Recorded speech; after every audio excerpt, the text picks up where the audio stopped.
he's an attorney. And anyway, he lost everything through a legal battle. And lost everything. That's really convincing. Everything. And he's in a rental up in Cedar Falls now. So it's I was expecting that. My life is so good. it was Just nothing. when, Yeah, he, that's when awesome. I worked for BOU, was doing all BOU's work comp and that, and working with a lot of the How do you churches. post things on He social was media? an attorney for the church then, and then he got involved with this Zango multi-level company. Told to speak into our mics that people online are not having a hard time hearing us during the meeting. Okay. And I just hate posting. I really don't like to do it. Like, I guess I should work on that, but I don't know. Like, I do have other kids that I do love. 30 seconds to spare. Okay. I was when my son gets a hold of my iPad and I'm like, what did you do? Sometimes it's hard for me to get out of work in time. You don't want to do this one? I didn't want to conduct this one. I want to make you sweat just a little bit. Yeah, that's okay. I can sweat a little bit.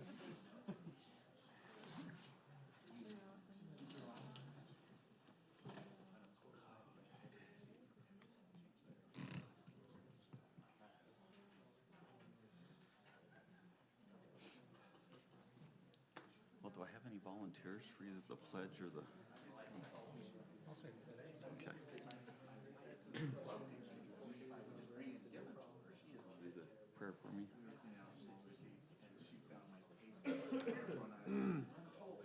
Thank you for short notice being ready to go. Of course. My Minutemen here. That's not a parade, 45 years ago. You think that's one thing you can do? So true. Okay.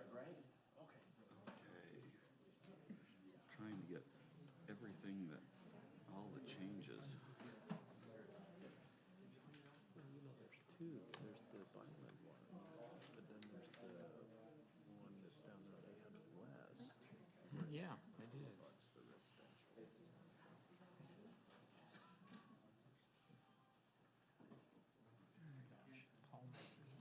The drainage there in the hollow. Right. We're ready? I mean, there's familiar faces. Would like to welcome you to our Planning Commission meeting tonight on February 10th, 2026. We'll begin our meeting tonight with an invocation by Commissioner Showers, and then Commissioner Callis will lead us in the Pledge of Allegiance. Our dear Father in heaven, we're grateful to be here tonight. We're grateful that so many have come out to voice their concerns and their opinions, and we look forward to hearing them this evening and pray that we can have good discussion and we can arrive at the right answers to the items on the agenda tonight. We are grateful to see a little moisture tonight and pray for more this week and in the weeks to come. Again, we pray for our community, for the employees, for our citizens, that we can continue to make sure this is an amazing place to live and to raise families and to enjoy our lives. We ask for these things in the name of thy Son, Jesus Christ. Amen. Amen. Would the audience please rise and repeat the Pledge of Allegiance with me? I pledge allegiance to the flag of the United States of America and to the republic for which it stands, one nation, under God, indivisible, with liberty and justice for all. Thank you.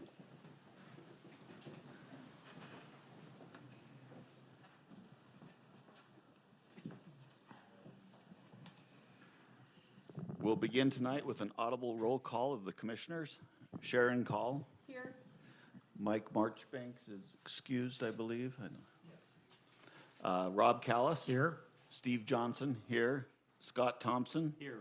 Jared Showers. Here. Karen Danielson. Here. Ryan Doan. Here.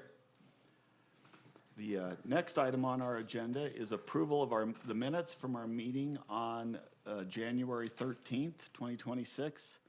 The commissioners have received these beforehand and have had a chance to review them. Are there any corrections or additions that come to the minutes from our last meeting? I didn't see any. If there are no corrections or additions, do I have a motion to approve the minutes as written? So moved. I'll second that. We have a motion and a second to approve the minutes. All in favor? Aye. Any opposed? The voting is unanimous. Thank you.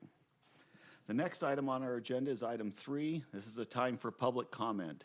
This is a time for anybody that would like to address the commission in a matter that is not on the agenda. This is a time for you to come forward. Is there anybody here that would like to? Can I just have a brief protocol question? Jim Dane. I noticed that the agenda I want to speak to is not a public hearing. So I just want to make sure that we're going to, that's item,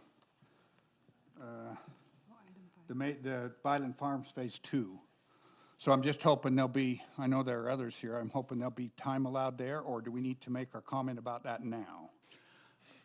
We will, it's not a public hearing, but we do like to hear from the public. Okay. So we will ask that you wait till then. That's fine. And we won't, That's fine, and the We'll put it others, together. So, the others can wait too, but you'll give us time in that agenda item to speak. correct. Thank you. Are there is anybody else that would like to bring anything else but for the commission that's not on the agenda? Thank you. Okay. We move on to item 4. This item is a public hearing and for a general plan, street master plan map amendment. We have a number of public hearings on the agenda today. Just a little protocol for those who are here to understand what we're going to do. We will go through the presentation. We'll ask staff to present. The applicant will have time to answer questions and commission will ask. And after that is done, then we will open up the public hearing and hear from the public. And then we will close the public hearing, deliberate, and then we'll vote on a motion. Okay, so if you could please just wait. For the public hearing part will happen, but we want to get all the presentation, all of that done beforehand. And so just be aware of that's how we are going to function with the public hearings. So on this master plan map amendment for the street master plan, the applicant is Martin Snow. Are they here? Would they like to come represent themselves up front? Okay, if you'll come up here. There is a place for you to sign in, just so we get your name spelled right in the record and get that down. So if you'd do that for us. The presenting staff is Mike Florence, so we'll go ahead and turn the time over to Mike. All right. MS Properties recently made application to amend the future street master plan map of the general plan. They own a number of properties in this area here, many of these industrial buildings and industrial properties. Our street master plan map has 2 streets that they've requested to be removed off of the street master plan map. This 1200 West here that would connect 1200 West here down to this portion that's been dedicated to the city. So this in blue, to remove this blue portion off the map, and then this future 200 North section off the map as well. The purpose in that is that we don't know how these properties are going to redevelop or develop or when that will happen. But the thought is let's let those alignments move forward at that time when we get closer to development in that area. These properties are zoned heavy industrial. There's no plan to change that. These are great businesses we want in the city. And so that's kind of the purpose right now, is to remove those 2 streets off of the map. They currently don't connect right now. And then 200 North doesn't, if 1200 West doesn't connect, 200 North wouldn't have any reason to connect either. So in 2008, Lindon City worked with Mr. Snow, and for this subdivision here, it was called the, where did I put it? Yes, Lakeview Industrial Park, and this little section right here is intended, or was intended to be a future road. What happened with that is the city, Mr. Snow would, the purpose was that, the two industrial buildings that, equipment would go across that things would be stored in that area until it was time to be dedicated. So the city signed a development agreement with Mr. Snow, and he put up some bond money in 2008 to secure that future road would go in. So that money's been being held for a number of years now, and he would also like to see that removed or released back to him. So this application receives a recommendation from the Planning Commission and then goes on to the City Council for final approval. If the council approves removing these two roads, then we'll come back and amend or terminate that development agreement for now. But that would be at a future date. So does the commission have any questions on the purpose or reasoning behind this request? Yeah, I have one question. Mr. Snow, do you own the properties on either side of that? Yes. So, Yeah. so Not all the way through on the southern end, that's Utah Pacific or Right. Clark Olson, and he does, I know, I tried to get him today, I didn't get anything from him because he's semi-retired, but he definitely doesn't want the road going through there either because he's the same as us, as he has a lot of Goes heavy right through equipment. his Yeah, it goes right through the middle, and so our thought is that to put more effort into the 1400 West Street, which goes around the outside and get access that way. thank you. I guess my only questions are that we always are concerned about safety or anything. Is there any concerns that this won't create a corridor for emergency? I mean, I can't really see that it will, but has that been addressed or been talked to with the fire chief or anything on that route? We didn't meet with the fire chief, but we did meet with our city engineer, and he didn't see any concerns with circulation on that. Okay. And Mr. Snow's right, that we want to put more effort into 1400 West here. Eventually, this will connect as well. The city council kind of has an ongoing agreement that terminates soon, that this road will need to go in. And so more effort will be put into 1400 West there. Scott? We're usually pretty protective of our master plan and things that goes on, we prior planning type thing. What makes this so imminent now? What's this gonna benefit by us removing it from the map? Is he planning on building something there, or what? No, why there's- the rush to do this? We have a lot of things on the master plan. How that came up is we had a meeting over the right-of-way and the property on 1400 because they need more property on 1400 to put the road through, and you got access to your lift station, and Adam actually brought it up, and I thought, yeah, this is a real good idea. So he basically said, would you be willing to help us out with some property on the west side? And he said there's really no benefit to having that road go through there to anybody right now. And he said, if you want to put roads in later, we can always put them in and I said, yeah, that's a great idea. So that's where it stimulated So you're gonna be from. contributing to this other road that the city Yeah, the desires. 1400, yeah, that's where it all, we're where the And, idea to- came from. To amend the development agreement like we'd like to do to help facilitate that, we need to amend the roads. And so that's another part in that process. Okay, makes sense. That's kind of my question too. What's prompting this now? But that sounds like there's a city need that's started to prompt this. Right. Okay. Any other questions by any of the commissioners for either staff or the applicant? Okay, if, One go ahead. more, Steve. So you bonded for the improvements on that. Right. Will that bond go to the west, to that road, or will you No, be I- reimbursed, or?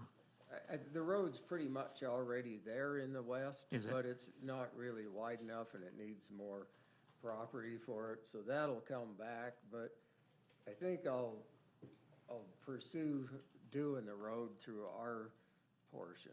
I see. Because right now, the city has an agreement with the developer farther south to do their section, but we've been waiting for them to do that section, to do our section, and then there's still one other little spot that goes by the group home that I don't think's resolved, but basically that was the idea. Thank you.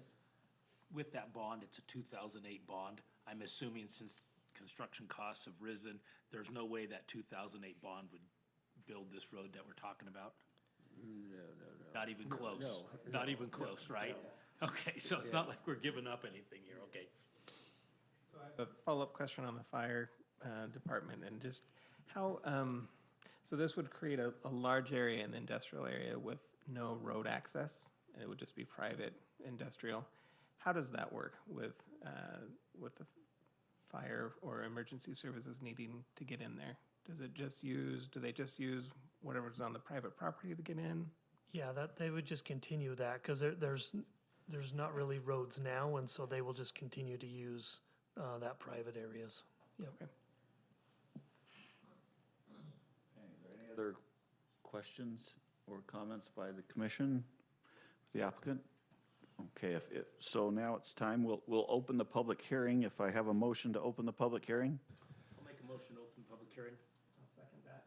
We have a motion and a second to open the public hearing. All in favor? Aye. Aye. Any opposed? The public hearing is now open. Is there anybody from the public that would like to address us on this matter? I just have one quick little question. Okay, so let's switch it. Yeah, why don't you come up and use, or at least use the microphone for, that it's recorded and. I'm Jim Dane. So I'm just curious, is there a pointer? So the street that's just to the south of here, that's already stubbed in, right there, what's going to happen at the end of that street? Is there going to be a turnaround? Or should that street be vacated too, so that? No, we have some utilities in there, and there's utilities that go through here, I believe. Oh, there is a utility easement through there? So we need to still keep an easement, and we need this access. Also, these are detention basins that are owned by UDOT. So Okay. we I still need just- that access. I couldn't tell from the map, and so I was just wondering if there was going to be a turnaround there for an apparatus to, if it was fire EMS to get turned around, or if it's just going to be just sort No, of a and dead-end street. eventually, you know, they're probably, this alignment probably still works in the future when the properties are redeveloped. And so we want to keep that just in, you know, that stub portion that we have. Does it have a turnaround now? No, No. there's Yeah, not and then- really a need but- for it because there's no buildings that we need to access here. There's a homeless guy that lives down there, though. In his van, for years.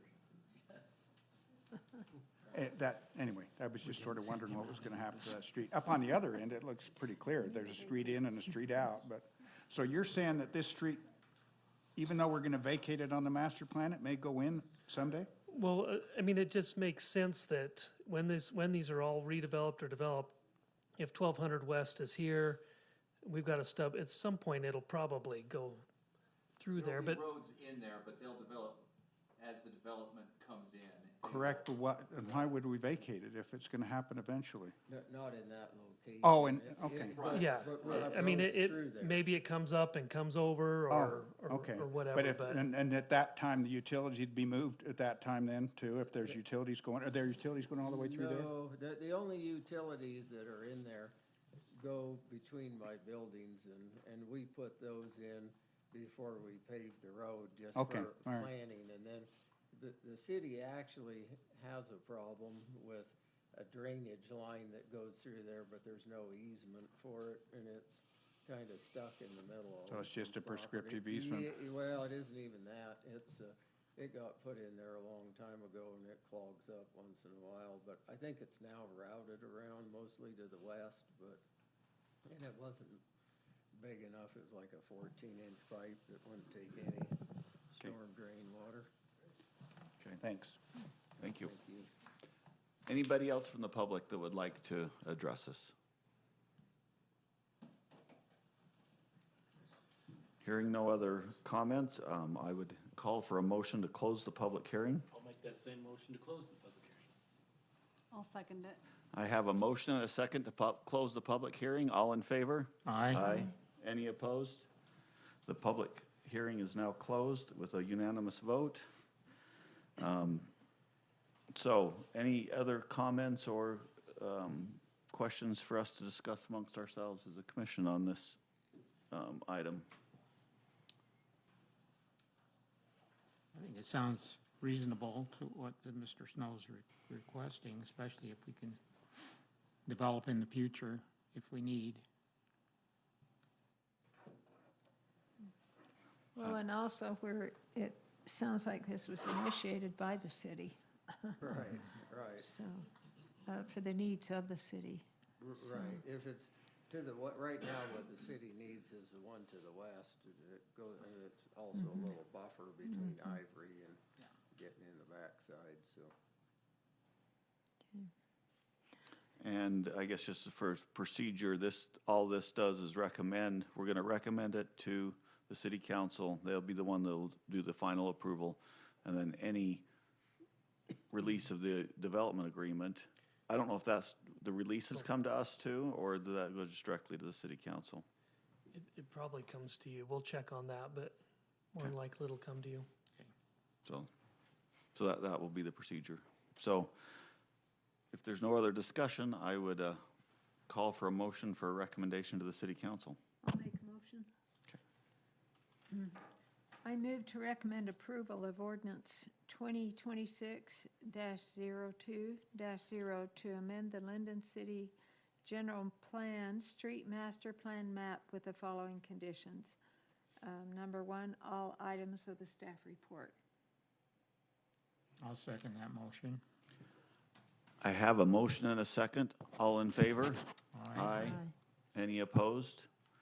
The motion for a recommendation for approval passes unanimously. Thank So, and is that next week, Mike, or No, I think it's a couple weeks out. staff will be in contact with you to let you know when we need to come then? Thank you. Okay. We'll move on to item number 5 on our agenda. This is a major subdivision approval for Byland Farms Phase 2.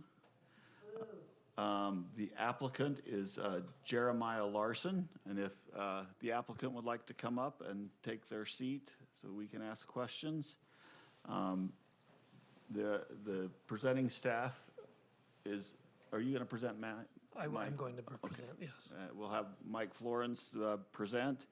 Now, this is, as noted at the beginning of the meeting, this is not a public hearing, but we do like to hear from the public. But we'll follow kind of the same procedure. We ask that you please let us go through the presentation, let us ask questions, and then we'll have a time when we ask for public input at that point. So we'll turn the time over to Mike for the presentation. Okay, thank you. So Byland Farms, the developer has made application for Phase 2 of this development. About a year ago or so, you approved Phase 1, which came off of 400 East over here. They've now made application for phase 2. Couple things on this plan. So these green areas highlight where a current wetland area is located. The dashed area shows where the floodplain is located. And we're going to go through those in a little bit more detail here in a second. The public notice that was sent out said it was for a four-lot subdivision, but the map that was on the reverse side of the notice showed a 5-lot subdivision. It was the older plan, the first submittal that the developer had given to us, and we'll explain why it went from 5 lots to 4 lots as well. So wanted to make sure that was understood, that it's a 4-lot subdivision that's being proposed. So let's see. So this is the older first review that the city did. So I don't want you to look at the number of lots. I want you to look at a couple things on here because this was the first version the city saw. So a couple things on here. Lots 10 and 11 have been combined, and I'll go into a little bit more detail on that in a second. This is not the approximate building location. I'll go through that as well in just a minute. What this plan shows is that this shows the current ditch that goes through here. Now, the documents that the developer has provided to us is that they have submitted an application and a permit to the Army Corps of Engineers. They're the ones that regulate the wetlands. And so the Army Corps of Engineers has given them a permit to pipe and fill this ditch area here. The Army Corps has said that they have to keep this wetland area intact. And then when they're done with their development or close to doing the infrastructure for it, they've got to record a notice on the title of the property declaring this as a wetland area. We're also having them put that on the subdivision plat so that it's identifiable as well, so it's found in 2 locations that wetland needs to remain. And so there's been a lot of questions from the public about what happens to this ditch.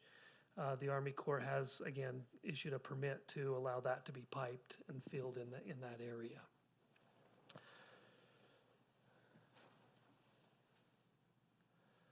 Okay, so going back to, this is the plan that has been submitted to the city. Oh, it didn't move. There we go. For 4 lots. So because lot 10 up here is in a flood zone, our city ordinance says that any lot that's in a flood zone has to be a minimum 40,000 square feet. And so that's why lots 10 and 11 were combined, is because the ordinance requires the subdivision ordinance requires that the lots be bigger so you have a larger buildable area. And so each lot, the first 3 lots are 20,000 square feet. This back lot is 43,000 square feet. One thing that we have told the developers that there's this remnant parcel right here. That's an unbuildable parcel, and so what we've told them is that either needs to be put into an HOA for maintenance, or they need to somehow dispose of that property. We had been told that they'd been working with a neighbor. Apparently that isn't quite correct, so they still need to work that out. What's going to be the disposition of this remnant parcel right there? So we did not add that as a condition of approval if you decide to approve this, but we feel like it should be added as a condition of approval since we have some updated information on that. How big is that parcel? I don't have a square footage on it. It's probably 8,000 or 9,000 square feet, somewhere right around there. If those are 20,000 square foot lots, yeah, probably 8 to 10. So. Oh, was it? No, that's this lot. We're talking about this one. Was it in there? Okay.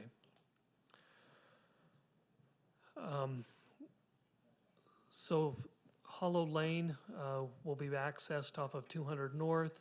You can see this dashed area here. So 200 North will be widened in this area.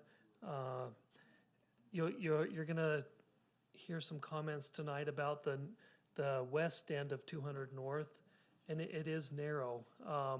It's only a 20-foot wide asphalt width there.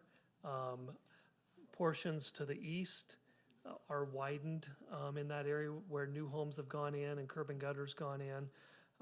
But west of this property, it is more narrow in that section. That we feel as city staff that that's not something we can put on the developer to widen that road. That's something that needs to be worked out at a city level on that section of the road. At some point, it was decided by the city council or the city to not make that the full width, and I don't have the full reasoning behind that. But it is narrow when people are parked on the next to the homes on the south side of that section of the road, and then trying to get cars through. It is narrow, and so that might be something we need to look at further. Next one, let's see. Again, this sheet here, this shows the road width of that new street. It's a 50-foot wide street, 32 feet of asphalt. It's got curb and gutter and sidewalk on both sides. Here's kind of a Google Street View image. You can see that it really descends down into the property there. This picture on the left or on the right shows how that property, here's 200 North, it'll come down to the cul-de-sac down here at the bottom. So it'll be what are they kind of type? It'll be a downhill cul-de-sac on that. So Trent Andrus, our assistant city engineer, is here. He can answer more technical things about the engineering of the project if you have questions about it. So this goes back to that lot 10.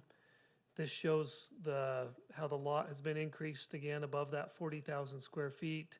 Shows the floodplain in this area, and shows the buildable pad site there out of the floodplain zone.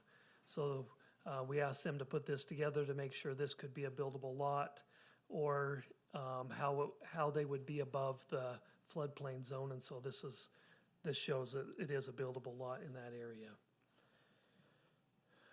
Mike, that's a little different than is shown on the plan as far as a building pad site.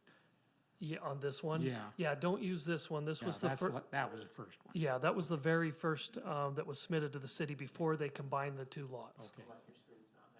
Oh, no, sure. Sorry, there's a little bit of a delay on the screen when I change slides, so. Other than that, there's some issues, like I said, with that remnant parcel. We don't know what's happening with that yet. There's some with the out on 200 North and the new road. It talks about a retaining wall that they're going to work with the neighbor. That I don't believe has happened yet either in my discussions today with the property owner. But other than that, we found that this does, for the most part, meet our city codes. There's one other item that I needed to bring to your attention. So our current floodplain ordinance says that your infrastructure, like your curb, gutter, and sidewalk, needs to be elevated above a floodplain zone. FEMA we're going through right now and updating our floodplain ordinance, and FEMA's model ordinance, they have removed that out of their recommended model code. And so let me go back to the staff report.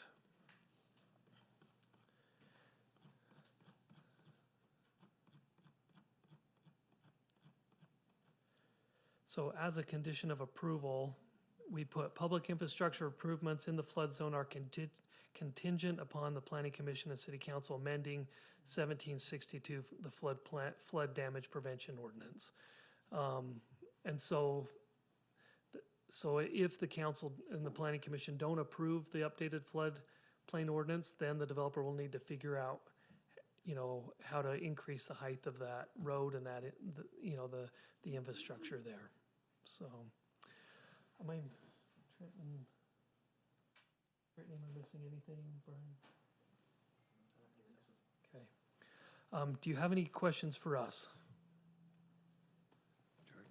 I thought I did some reading about what could be done with that, I guess it'd be the west side of that lot in the floodplain. What could a future owner do with that area? Could they graze horses on there? Could they have any kind of outbuilding on there, or what kind of? Graze it, they can do outbuildings. Now they would have to, like, for example, Mark Walker, who lives down at the end of 200 North and, what is that? Is that 200 East? He put an agricultural building in a flood zone. He had to do some venting at the bottoms of the structure so any flood water could go through it. He had to have electrical up so high. So there's things, yes, you can do, but they just need to follow our flood ordinance. Is it just floodplain or designated wetlands where they, like, it's a protected? In the wetland area, in the wetland area, it has to be protected. So they can't be throwing grass clippings in there. They can't, yeah, No structures. no structures. But the floodplain, yes, meeting certain criteria. Now, yeah, I'm not, never mind.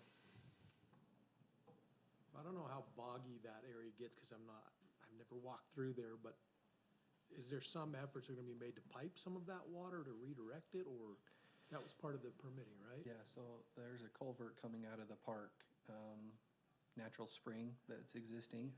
And so we're carrying that culvert discharge point essentially just to the end of the property. So it will be piped. That existing water will eventually be dried up because we're moving that headwater out.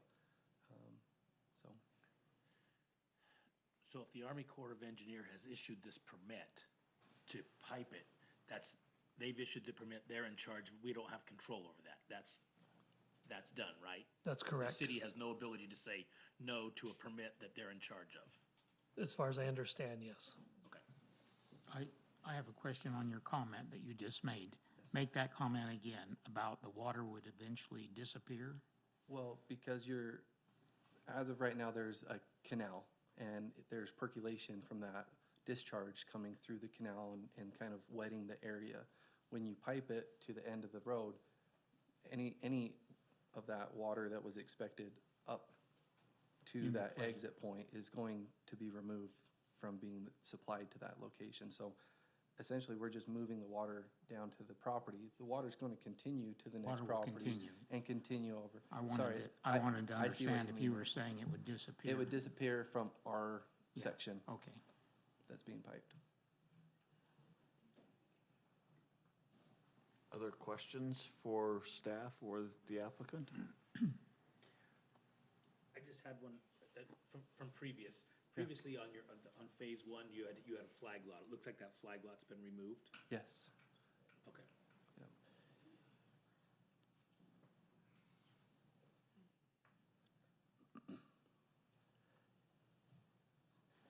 Okay, any other questions?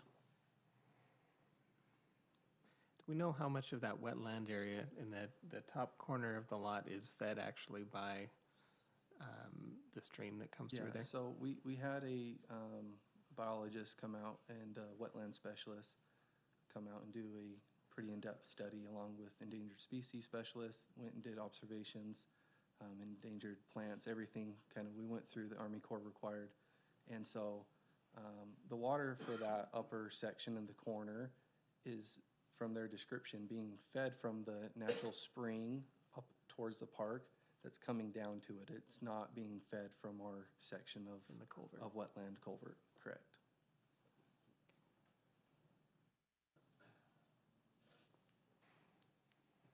Any other questions? Or Is we, this just for him or for? well, for either the applicant or Mike, and then we'll have a time to hear from the public, but, so before we get to the public, any other questions? Can we discuss the retaining wall Yeah. that's supposed to go in there that Yeah. hasn't been negotiated yet? What's going on with that? Yeah, there was some information, discussion that didn't happen, or I'm not sure, I don't have the answers on that. Essentially what we did is had that planned, asked the homeowners, or the property owner to reach out, said that that was happening, so we were under the impression that it was moving forward. So that's why we found out earlier Are today. you supposed to put in this retaining wall? And isn't this on the, I guess, the west side of the road there?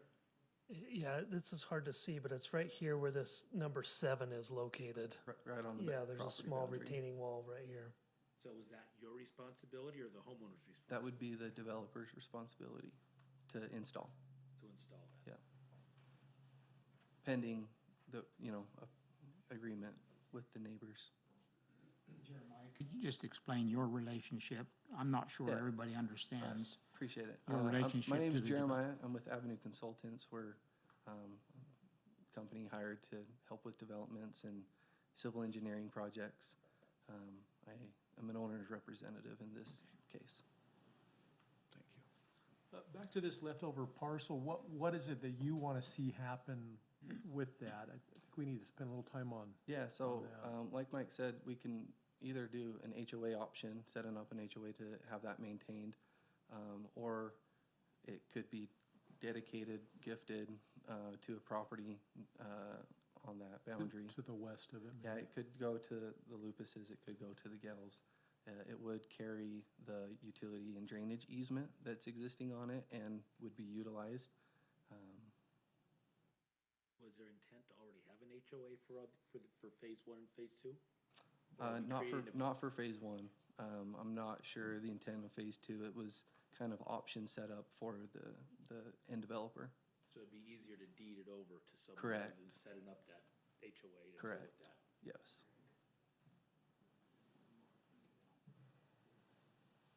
Okay. Any other questions? Okay, so we'll just ask you to take a seat for a second. We will remind the public, this is not a public hearing, but we do like to hear from the public. We ask that the same conditions are followed that we follow in a public hearing, that you make your statements brief. We ask that you try not to repeat the same thing that someone else has said, that we can just hear the message, we can get the message as quickly as possible, and all questions, comments should all be directed towards the commission, not towards the applicant, and the commission will ask questions or whatever. So if there's anybody from the public that would like to address us, please come forward, sign your name in on the sheet, and we'll love to hear your comments. Good evening. My name is Carl Jensen. My neighbors know me as Chris Jensen. I'm the property owner at 276 East, 200 North. This new road, the hollow lane, is going to come up and end up in my front yard. Little bit of history from our family. I wrote a 2-page letter. I emailed it to you guys. I'm hoping that you took the time to read it to know what my feelings really are. History of my family. My mom and dad bought a building lot on 200 North in 1977, and they were told the property owned to the north side of the road, owned by Gary Fryer, would not be developed. If it would, they would have to access down to 200 East through Fryer Lane. So a lot of the problems we're having with the narrowness on 200 North right now, I think that goes back to the city.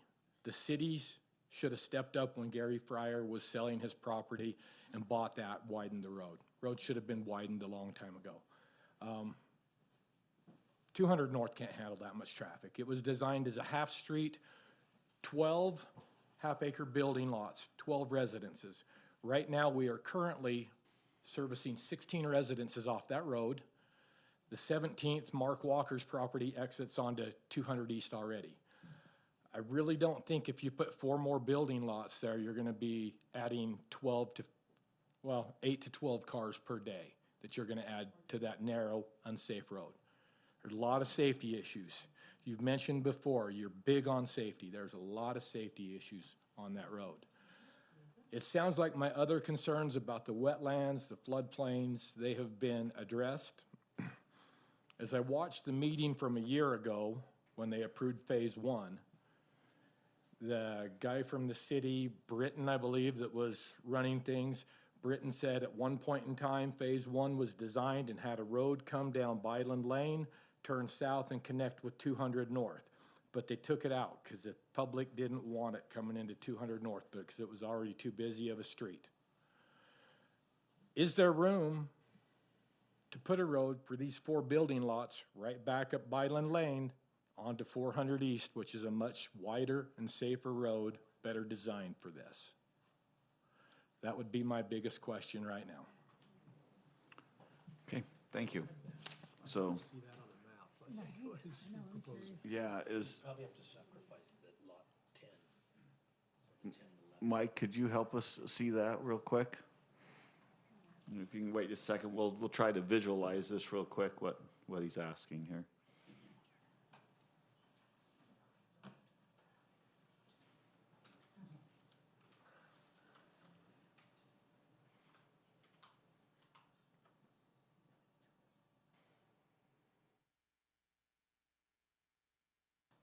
I mean, I guess. yes, I mean, technically, yes, you probably could run a road through here and connect but you're removing most of all the lots.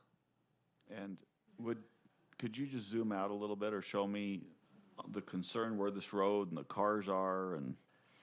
Yeah, it might be better. Let me go to Google Maps here. So that I can get a better view of the problem that's trying to be. So as you can see, this is the intersection of 200 East and 200 North. You can see here that the asphalt's about 20 feet in width. Let me move this. And there's about a 5-foot drop right there into Mark Walker's property. Okay. Is that a private lane? That is. That we see down there, so the property. That was Gary Fryer's lane. So the property line is on right at the south edge of that lane? So this is actually owned by the Gills. Here. Okay. Thank you for helping me visualize that better. Once you get past the Gills here, then the Fryer property that they're proposing to develop, it'll widen out to this same width as the Schwartz property here. So it'll widen out there further. Okay. And then it also narrows back down towards the end of Northeast. Yeah, it goes back and forth along there. That 2-block stretch, there's probably a block and a third of that road that is only a single lane road. Okay. Thank you for helping us visualize that, Mike. Is there anybody else that would like to address this? Sorry, third time out. It's still me. Recognize Thank you without the for, without my mustache. mustache. No. There's a good reason behind that, though. Many of you may or may not know that the city is no longer going to deliver secondary water in the North Union Canal. We abandoned that, and the decisions behind that we don't need to get into. But what that means is that our hollow water source becomes a very vital interest for the city.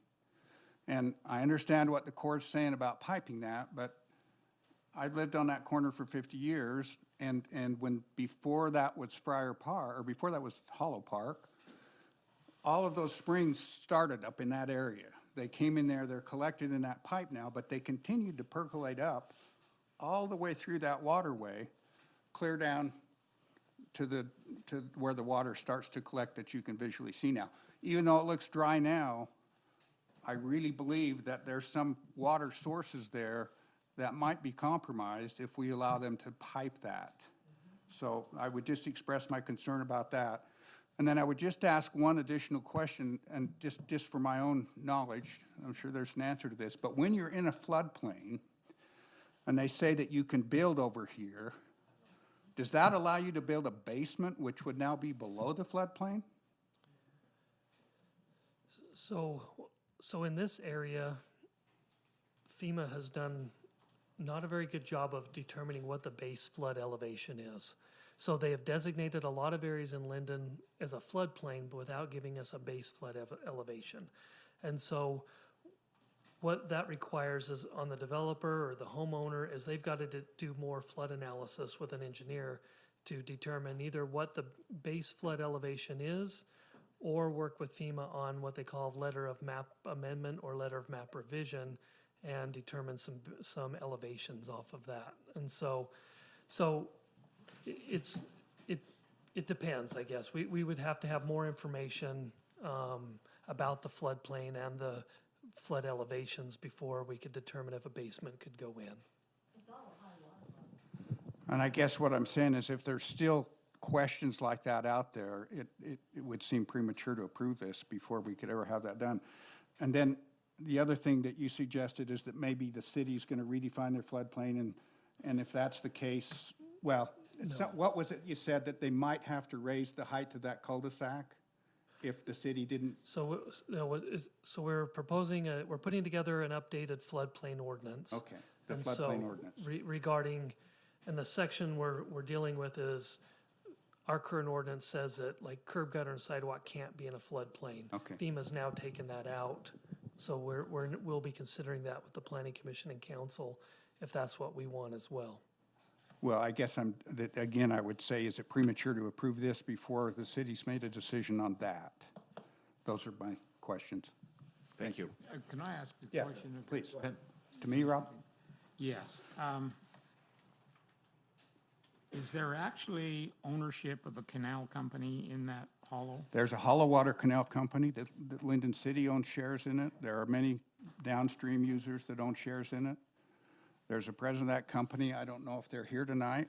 So they actually own water shares? There's a water of the share. hollow It's not water? just, yeah, there's a spring we'll develop somewhere. There's a hollow water company, irrigation company.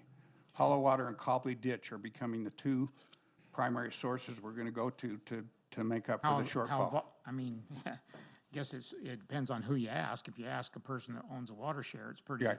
pertinent, but how important is that? Well, I think there are people downstream that still use it. I think they still irrigate. I think they likely still give irrigation notices. And I would have to defer to the president of the company to see how many shareholders there are, how many shares Lindon owns in the company, but it is a viable irrigation company, absolutely. And this is the headwater, so to speak. So just a follow-up question, Mike, does the city have any idea how many, what stake the city has in that water? I'm not prepared to, yeah. Do you know? I know, I served on mayor and city council for many years, and I know that we were accepting hollow water as payment in lieu of cash for shares, Yeah. As development occurred. So I couldn't guess how many. I don't know how many total shares there are in hollow water. I don't know how many shares there are. I know Lindon City is the majority shareholder, Okay. but I don't know that the city actually has the ability to divert the water. We don't have any diversions. It doesn't have the ability to tie into our PI system right now. There are other owners, like Tony Cook is probably he's not the majority shareholder, but he does use probably the majority of the water. There's a few other users as well, but for the most part, a lot of them are now on the city PI system. Okay. But we have talked, in the other meetings, we talked about trying to develop ways to collect that water, correct? Yeah. That's in the future of the city. So it's not like it'll never happen. It's got to happen for us to be able to have the secondary water we need. And the reason I ask, obviously, if I don't own any of the shares of that hollow water, but if I did, and all of a sudden my water dried up, and my share went from $70,000 to zero, I'm a little nervous about that. That'd be nerve-wracking. I don't know. I guess the engineers wouldn't tell. Have you heard anything about that? It's not the sole point of discharge. Our understanding, it's not the only point of water discharge because of that the other water, wetland area. There's other seepage that's contributing to the, I guess, the rest that's on the Lupus's property on the rear there. I know Yeah. there's a shallow pond. It used to be, you know, it changes levels, but it's not the sole. I know it's the discharge point, but there's a lot of seepage and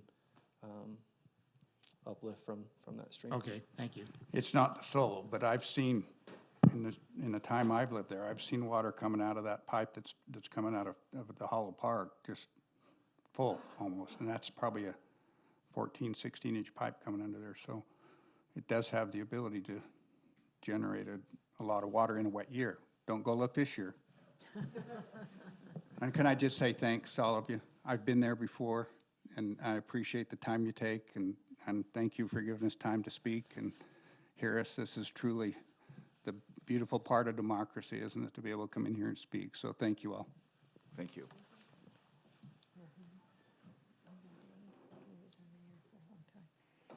Well, good evening.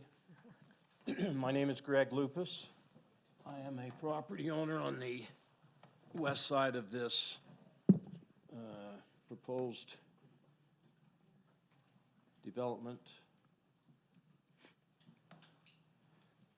I don't know how many of you sit at home at night wondering what the heck's going on, because here I am paying taxes, property taxes on property that I can't build on, even if I wanted to. It's kind of a lousy situation to be in. So the proposed storm drain is supposed to run right down along my side of the pasture and go out to Second East. Mike, could you pull that up so that they can see what I'm talking about? Do you want just the aerial photo? Well, whatever you can magically put together so they can see. Hey. You're really good at it. So here's, Greg, this is your property. Yeah. So, that easement comes on the south, on your south property line, right? yes. So the word easement, I never realized in a million years, my dad was a developer over in Orem, that easement would have such a huge beating stick if it's used that way. So the sewer line runs alongside. It was put in to make the big house, the mansion there, viable to build on. Okay, so then now we're looking at the storm drain. The storm drain's not in anywhere. Well, I have to, in my mind, I'm trying to capture what the word means, temporary easement, because that's how it's worded, is a temporary easement for the utilities, for the storm drain. I know that well, maybe you are all permanent, but I know I'm temporarily here. And so how long is temporary? When I bought that house from Harry Peacock, God bless him, he married one of the Byland girls. And so he built the house that I'm in right now, which is right there, Mike's got squared out. And I bought the property with it. So there's almost 4 acres there. And I knew that there was a manhole at the corner of my property, but it was never explained to me really about the sewer because nobody was using it. The proposed house that's being built, that was built there by by Brian and Davis's. Anyway, that's what it went in for. Why didn't they put the storm drain in? Why did not the city make the storm drain put in at that time? So now we've got almost 18 years gone past and still no storm drain. Okay, well, because now somebody wants to sell that property, which I understand, that's everybody's right to do. But now I'm going to look at the property being tore up along the fence line. Oh, we guarantee you, Greg, it'll be put back in good working condition. I understand that. But the point I'm making is, why wasn't that done? Meanwhile, all the storm water has just been going into the ground. What makes this any different? It's been going on for all these years. So my frustration is, why wasn't that storm drain put in at the time of the development? Number one. Number two, why is the pond, Jeremiah, you said something, Jeremiah, right? About that, I have a pond where that flood zone, or where that hollow water comes in. It's been there forever. That was the reason why I bought the property, because I have horses. And in the future, we're gonna have some Highlander cows. So if y'all wanna take pictures of the Highlander cows and the miniatures, come on over. But I use that water. And I was told, as long as I don't divert the water, which it's still in the original ditch, then I can use it, the animals can drink out of it. Now, Jeremiah, help me, because I couldn't hear quite what you said. Is that expected to dry up? No. Only the area between the current discharge point and the new discharge point, that water seepage that's gonna do that ground seepage, it's just gonna get diverted more to you. So you will essentially, in theory, gonna end up with more water that was seeping out between these 2 points. So Okay. it'll just push more downstream. Okay. Because I know when Davis's built the house, about 5 years after, because he's an attorney, God bless him, he was one day out there digging a ditch. I said, what the heck you doing? And I don't think the city actually put in the block wall that we put in, Davis's and I. We paid for that brick wall that's on the park side all the way along there. I don't think the city paid anything into that. So, but they said, here's the water coming in. My pond used to be about 8 feet deep. Now it's about 3 feet, and it's been that way ever since. So I don't know what he did. I don't know where the water went. Lord God, help us understand where the water is. Carolyn, I hope you're listening. So here we got this issue. So my number one is, again, the floodplain, the water, the storm drain. It doesn't sound like I have really, I visited with my attorney this morning, and he said, Greg, that's a great question, but I don't have an answer for you. I know that if that property that is being the dead spot there, the HOA property, Mike, that you were referring to, I want to go on record that if anybody deserves that property, it's me. Because I am the one that is putting up with and will continue to live the nightmares of, when are they going to move equipment back on there to repair? And I don't know about all of you, but I moved from Orem over here for, as Lindsay Bayless used to say, a little bit of country feel. And I don't want to wake up one morning with my animals being let out because and I don't think that would ever happen, but the sound of a digger, a backhoe, a whatever they're going to use to put that in. Oh, we had to repair the pipeline. Oh, really? Well, okay, I'll just guarantee you that I'll keep paying my property taxes. Meanwhile, you guys just go ahead and keep tearing up and repairing. It doesn't feel real good. It's like a poop sandwich, and it don't matter how many, all these nice tomatoes and onions and everything else on it, still at the end of the day, it's a poop sandwich. So, I hope that somebody can help me understand why this all makes sense. I understand the gentleman, Mr. McDougall, and whoever else is in that business, has a right to build his buildings on it. But let's be conscious of the people that have helped provide, just like all you people, I hope you're all residents of Lindon, all you people have done over the years. That deserves some respect. Mr. Jensen, God bless, I knew his dad real well, and I know him real well.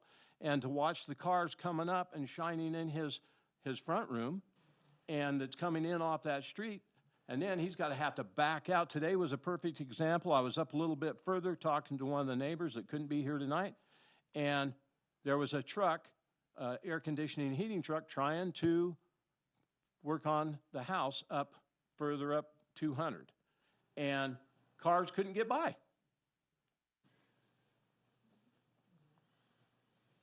So I think there's something that needs to be taken into consideration here, and especially when we're looking at the amount of lots.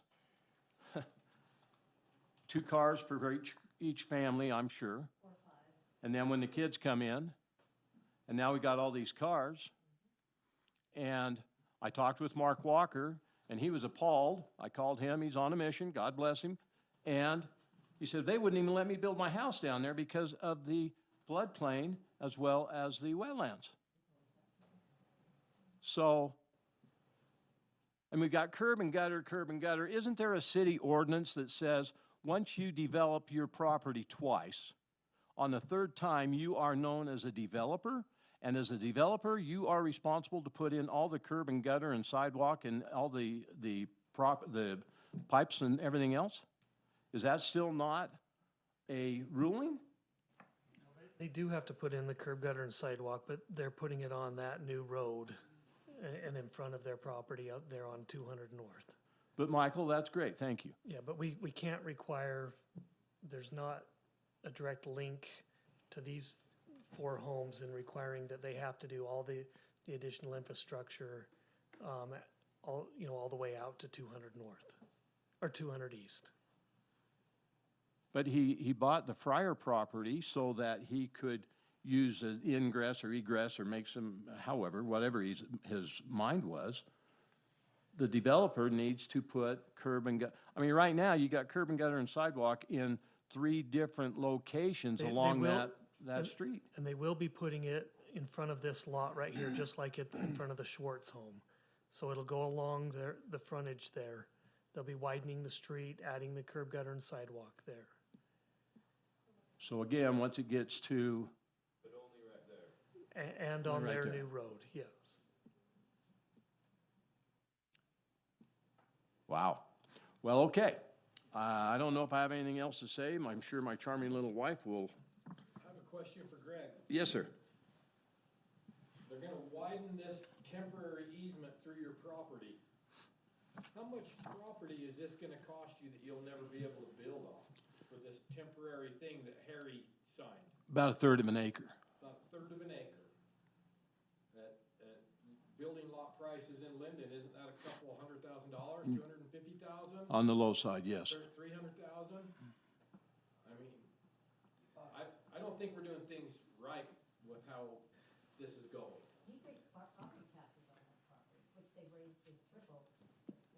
Thank you for your comment. We would remind that we should address all questions directly to the commission, please. I'm sorry. But no, we're good, just for protocol. That's And just my personality. Yep, no, thank you so much. I do appreciate the civility and stuff. We're just trying to keep protocol here. Anybody else that would like to come and address the commission? Go ahead,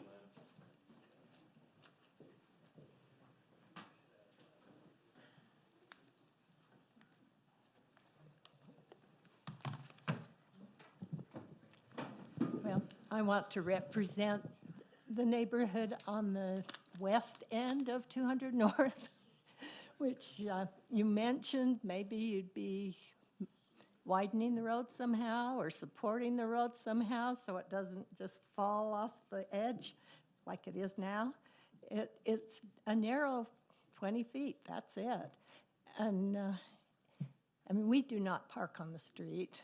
Sometimes we'll have a visitor that parks on the street, and then people that are, if one car's coming up the street and one's going down, somebody has to pull over, and it's narrow.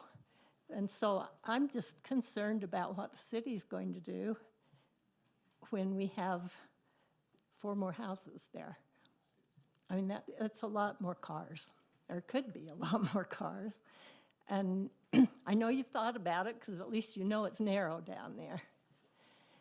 But I didn't understand how on earth you could widen that. We have curb and gutter now, the sidewalk that we had to put in, and I just don't see what you can do, because the other side is it's a drop-off down to the Friar Road, And the road itself in front of our house on that north side just kind of crumbles and filters down the hill, you know, so it remains very narrow.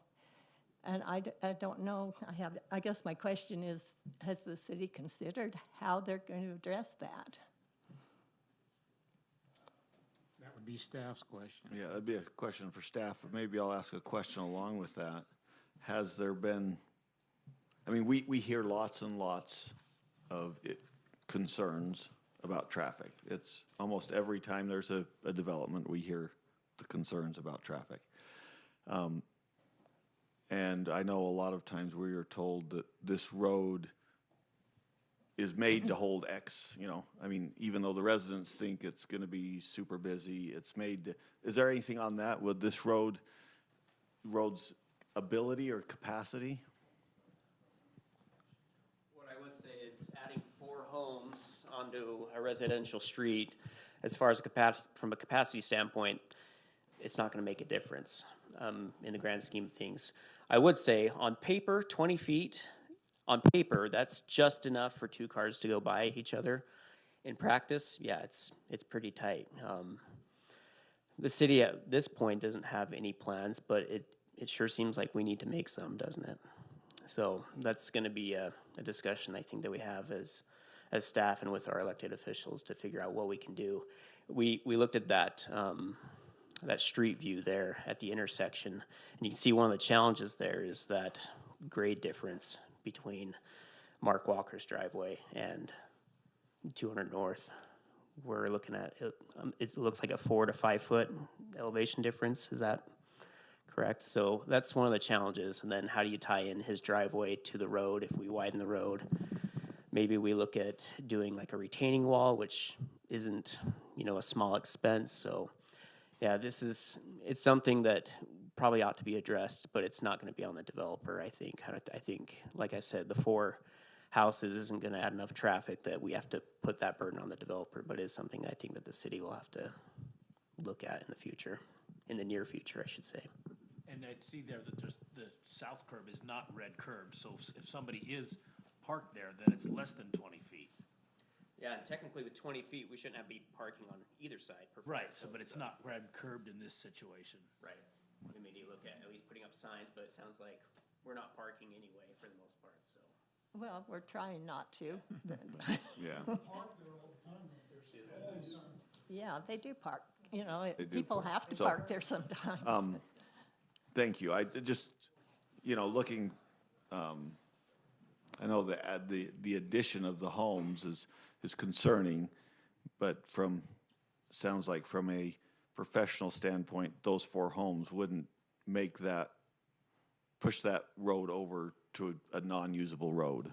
Now, if we were talking putting 4 businesses, that's a lot more significant. The single-family homes generally do not generate much traffic from a traffic engineering standpoint. Thank you for that professional opinion, and we really do appreciate the opinion of the residents too. I'm just trying to it's something we hear constantly is the traffic, and so we have to weigh between what we hear from our legal and our professionals and what we hear from residents. So thank you so much for that. Well, appreciate your consideration of that.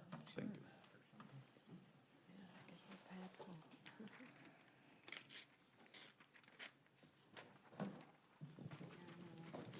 It's my turn in the hot seat. My name is Orrin Majinski. I'm a resident on that road. Let me sign my name here for you guys so you have it for your record. Thank you.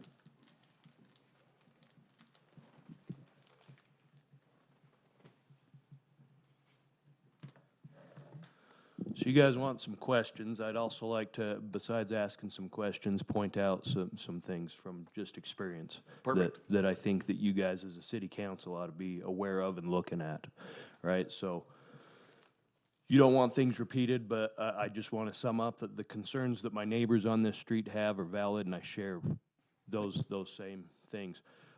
Do you go by Mike or Michael? Either one. Either one. Would you pull up? You showed a picture that showed that bigger lot towards the back, and you showed where the pad for that house would sit in relation to the floodplain. and it was shown it in kind of a green, you had green dashes through where the floodplain was. This one? Not that one. Looking at the screen and looking behind my head. Yeah, so that shows it from a black and white kind of perspective there. I've lived in this area for a little over a decade. I have experience in other areas, and I've seen cities approve building that close to floodplains, and it's been a regret. I think you guys are premature in putting a house there. I've seen multiple times where a city council has approved a house or a residence being that close, and then the residents of the town, Lindon City, have to pay for the damages that do get done there. I know that you guys, the developer has had a biologist come in and look, FEMA. I'll be the first to admit, I don't put a lot of stock in government, especially federal government. I would cast a doubt on FEMA's abilities.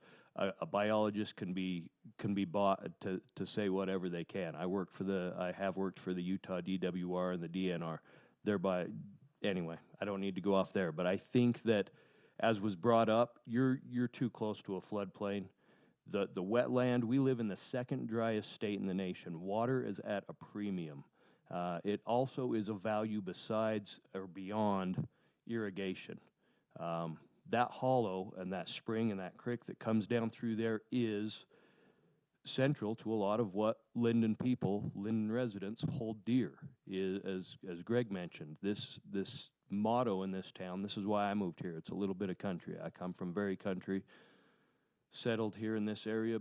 I know that myself and my neighbors like the idea of it being a little bit of country. So I think that it is premature. I think that if it's approved, you guys are doing your residents dirty, in that they were given an expectation that this would remain a country-looking type area, and it's not now.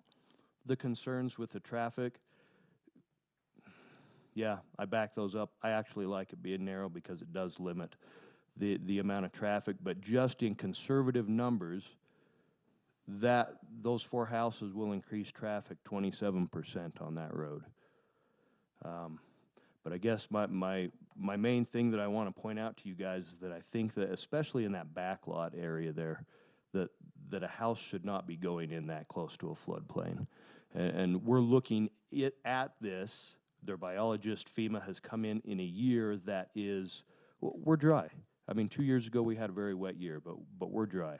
And I think we should be valuing that is a water source. Yes, when it was dug up or buried, when Brian Davis built his house there, we lost some of the water. We're going to lose more of it here. So I think you guys need to be taking those into consideration. Thank you for your time. Like I stated, I appreciate being able to come and share thoughts like this. It is a great part of our country. But I hope that you're thinking of those residents who already live there and the sanctity of what they consider very dear. How many of us don't hold our very own home as some of the most dear things to wear to our lives? So thank you. Thank you.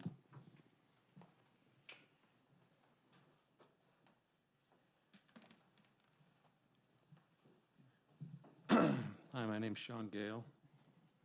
So when we bought the place right in the corner down by the Walkers, we actually have a little creek that goes through part of our property too, which is one of the reasons that we bought it.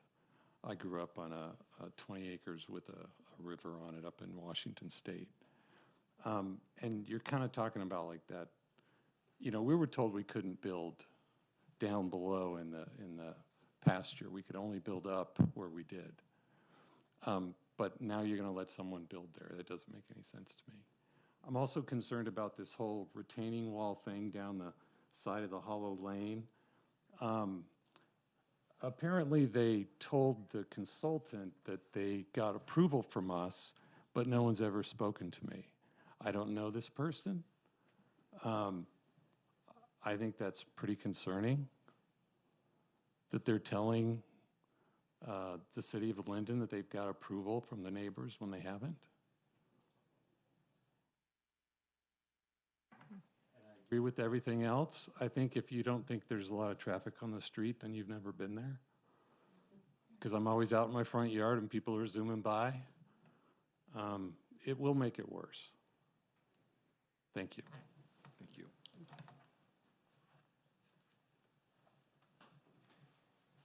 Can I just get you're welcome to come up. You're welcome to come up. But can I just get kind of a rough raise of hands of how many more people would like to speak just for time management? Can I ask another question about your retaining walls? I forgot to ask you to point something out. I've been in construction my whole life. Yeah. Could you come up and just use the mic real quick, just so we can hear it? And why he's coming up. So are we about done? I don't want to cut people short. I just want to see raise of hands just so I know roughly how many more people want to come up and speak. Well, I was just adding what he said, because we both own it. We do not want a retaining wall on our properties, which they said that we never approved. We want it on their property, and it can't encroach on our property. Okay. That's all. Amen. Okay. So any more? Okay. So we'll have you make a comment. We'll have you. No, it sounds like we're going to wrap up. I'll ask one more time, but just for time management, I'm just seeing what we're doing here. All right. Wanted to thank Jason. Thanks for letting me butt in. Again, like I mentioned, I've been in construction my whole life.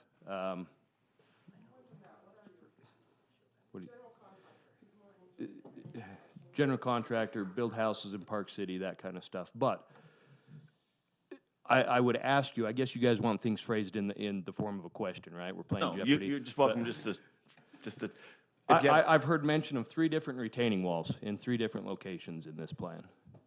What is the city going to do to ensure that those retaining walls are sound? In my experience, I've never seen a retaining wall that lasts, even if it's permanent. You know, Greg brought up some temporary things that are going to go in.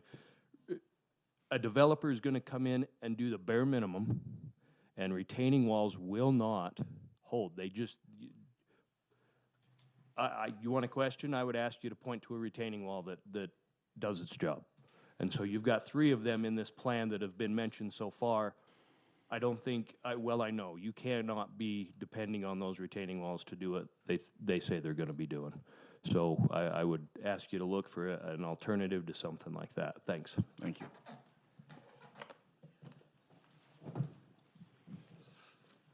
I'm Jason McComber. That road, 200 North, the west side of the road in front of the Walker's place, the picture kind of doesn't do it justice. That little hill, it's pretty much a cliff. It's a very, very narrow road with a cliff. If somebody, you could roll your car very, very easily if you went over too far to that side. And the stretch is long where we're talking about expanding that road. And I couldn't even begin to guess at the expense that it would cost the city to do that. But that is a long, long stretch of road. And another thing, and this may sound petty to you, but I don't think it would be petty to the people moving into the hypothetical lots, is that pickleball court. There are people in the neighborhood, in their homes, all they hear is pickleball all day long. All day long. 10 months of the year, that's what they hear, inside their homes. So these people are gonna throw down $750,000 to put a house there. And they're gonna move in, they're gonna be so happy, and then all day long, inside their homes. So, that's all I got. Thank you. Thank you. Anybody else?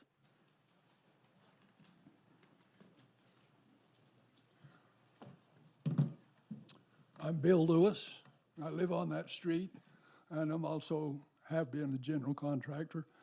My only thing I'd contribute to what's already been said, which I've agreed with, is that during construction of 4 homes, there's cement trucks, there's trusses being delivered, there's lumber loads being delivered, and there's all kinds of building material, sheetrock and everything else that goes along with building a home. It's a short period of time that those homes are being built, but they're doing it in a serious situation with the delivery roads. That's all I have to say. Thank you. I have a question. They're not all, you're not pre-building all these homes. These homes, you're just gonna sell the lot, so they may sit there for a year, they may stagger as they come in, correct? That includes the phase one. Everything's also, you're not building, you're not a builder. Right, they're just custom lots for custom. Okay. Okay, I think, oh, we have, real quick, and then,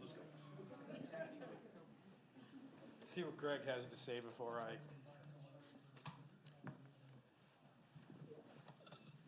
So speaking into the weed abatement, I don't know, but I can tell you that my son used to make a living taking care of and mowing the half-acre lots in Lindon because people did not fall into the criteria of how high weeds can get. Now, that's totally out of control. The first time that I met, God bless Mark McDougall, I was out mowing my pasture. And I seen him, and I asked him, hey, Mark, I said, hey, are you interested in this property? He says, no, I own it. And he came over to my fence and he talked to me. And I said, well, when are you going to take care of the weed abatement? Because when Brian and, oh my gosh. Darlene, thank you. Darlene was raised on a ranch in Randolph. She had that place looking dynamite, beautiful. As soon as they moved out, the weeds started to grow. Mark's answer was to me, don't worry, I have all these acres of hay down in Holden. I've got all the equipment to come up because I offered to mow it for nothing because I do not go anywhere on July 4th or July 24th weekend because I'm afraid that the fire is going to be set in that lot area. So the weed abatement program needs to improve in the city of Lindon. The ordinance needs to be upheld. I want to kind of piggyback on what Greg said. It was January 28th of last year, the Planning Commission approved Phase 1 of Byland Farms. Nothing has happened in a year. Nothing has happened except for weeds growing. It is a fire hazard. They said they were going to start ASAP. There has been nothing happen. That's all I have. okay, thank you.